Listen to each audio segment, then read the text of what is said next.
I wanted to show you I'm even wearing a meme right now. Stronger than you think.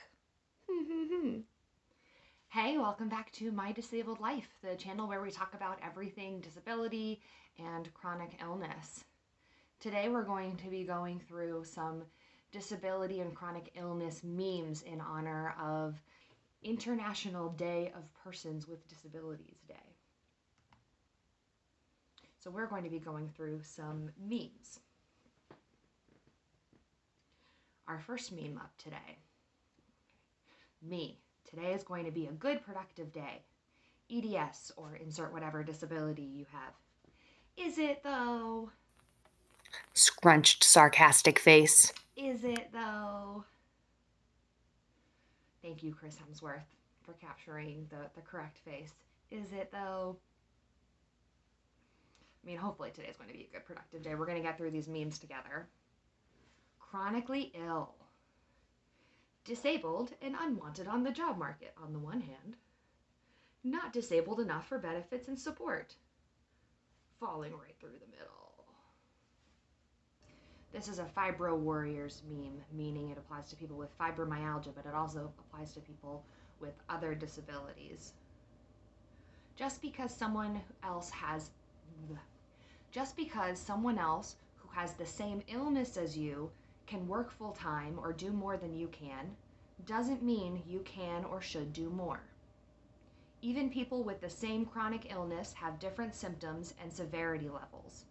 And it fluctuates day to day too. Try not to view other chronically ill people's lifestyles as proof that you should be doing more. Don't feel guilty for doing what's right for your body. Thank you, meme. I appreciate you. It's so hard not to feel that guilt when there are other people who are able to do more and you're stuck in the house. Like, why won't my body be able to move without pain? Why can't I do X or Y or Z? Why can't I push myself to do more when this other person can clearly push themselves past their breaking point when I can't? It's hard when you're playing that comparison game. So I appreciate this meme emphasizing that the comparison game just doesn't get you anywhere. Not every disability uses a wheelchair. Not all disabilities are visible. It's so hard when you go out in public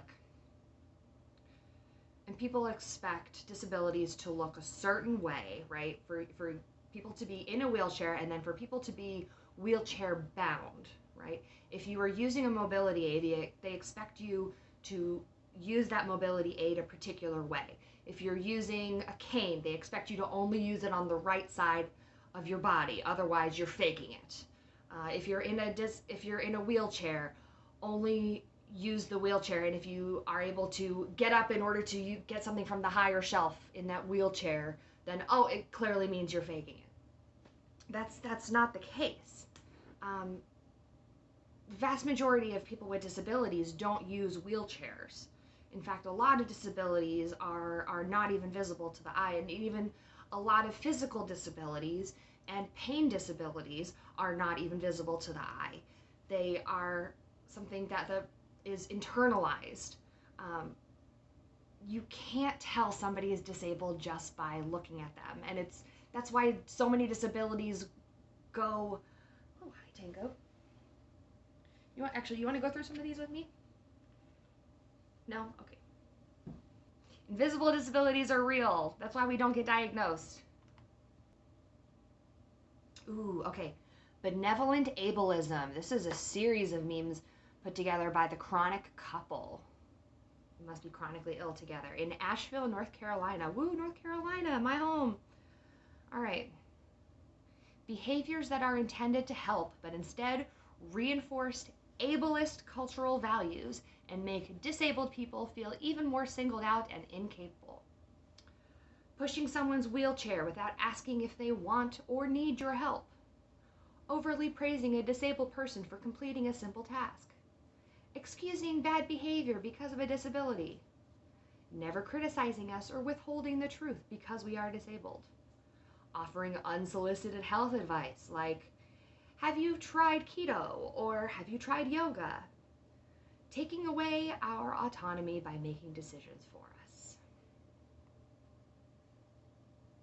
Why is benevolent ableism problematic? Acting with good intentions doesn't always mean that your actions aren't harmful. Every time a disabled person is complimented on how inspiring they are, one group of people is objectified for the benefit of another group of people by Stella Young. Often when we reject benevolent offers, we are viewed as ungrateful or too sensitive. The implication is that the abled person is more capable and knows what we need more than we, the disabled people, do. This behavior is often defended as praiseworthy and kind-hearted. What can you do to not be ableist? Understand that we, disabled people, do not owe you our positivity or gratitude. Embrace acceptance and inclusion and treat all people like equals. Listen to disabled people. Don't assume that a disabled person wants or needs your help unless we say so. Thank you, chronic couple. This one's by Graphic Cat. When people say they never use disability as an excuse, it makes me furious. Stating my reality is not an excuse. My body has physical limitations that aren't negotiable. When I tell you I can't do something, it's not an excuse. It's not a matter of positivity. It's truth. I feel this meme so hard. I cannot get up the stairs just by sheer power of will. I physically cannot get up the stairs sometimes. And no amount of will and positivity is going to get me up those stairs. It's going to take the physical strength that I don't have. Here's a cute comic. Person 1. Excuse me, I just wanted to say it's so inspiring to see you walking your dog despite your disability. Please don't.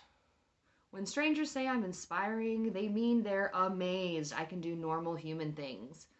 Like I'm a video of a cat walking on its hind legs. I don't want to be your inspiration, okay? I just want to walk my dog. Have a good day. The way she chewed us out, so inspiring. I can't wait to post this on Facebook.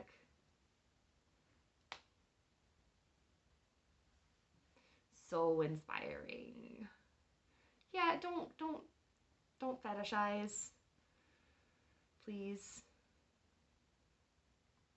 We are not your inspiration porn. We are just people here trying to do our things.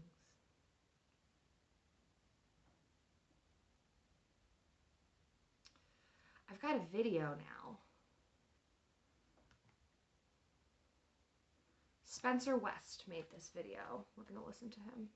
I don't know if I'll be able to post this. Folks, today I'm feeling limited by my disability, and I'm super struggles. The reason why isn't as important as the feelings that I'm experiencing, which I wanted to share with all of you because a lot of disabled folks experience this on a daily basis. I'm feeling limited by my body. Reality is there are just some things I physically can't do. And today in this scenario is one of those things. I'm feeling sad. I'm feeling angry. Feeling frustrated because I can't provide support or help in the way that I would physically like to. And I feel left behind, which sucks. Some days these feelings are really easy to deal with, and some days like today, they're really hard. I wanted to share this because this is the lived experience of folks with disabilities. And I've got a great support system of friends and family and a therapist, so I'll be fine. But the danger sometimes with social media is that all you see are positive things, which a lot of you commented how grateful you are for my positivity, and it brings a smile to your face, which I'm so glad. But this is also the reality, and I think it's important to share this every now and then as well. So that's it. You don't need to cheer me up in the comments. No worries, I'll be fine. But I just wanted to candidly share what today feels like. Tomorrow's a new day. Wow, thank you, Spencer, for sharing that. He goes into the emotions that he feels. He said he feels, what was it? He said he feels sad and hurt, and Don't forget he mentions those anger are too. real core emotions. He said feeling left behind. Left behind isn't a true emotion per se, but it's going back to that core of sadness that we can feel so deeply, and I think that loneliness would probably hit home for him. It gets really lonely when we are feeling left behind and sad and in pain. I feel for him. There are tougher days than others, and I'm really glad that he has the support system that he has, that he mentions, and he says that he'll be okay. And I appreciate him holding in juxtaposition the positivity with the negativity, and showing the reality for what it is. It's not just one or the other. He experiences both. Disability comes with both. All right, let's see what Imani Barbarin has to say.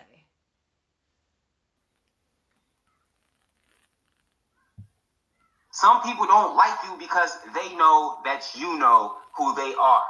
This is a really interesting concept to me as a disabled person. Often when I talk about things like exclusion, isolation, and the fact that a lot of non-disabled people don't ever interact with disabled people, especially for adults. But they talk about dating and that whole preference thing. It's a preference. It's really just a preference. People will out and out say, I don't want disabled people in my life because they're going to bring down the mood. I don't like them. It's weird. And you know what I always know from that interaction? You don't dislike me because I am disabled. You would dislike you if you were disabled. And disabled or not, you still bring you with you. So that just means you dislike you. And quite frankly, that's not my fucking problem. Woo! Because including me in public spaces That is the fucking Imani law. Barbarin just laying it out.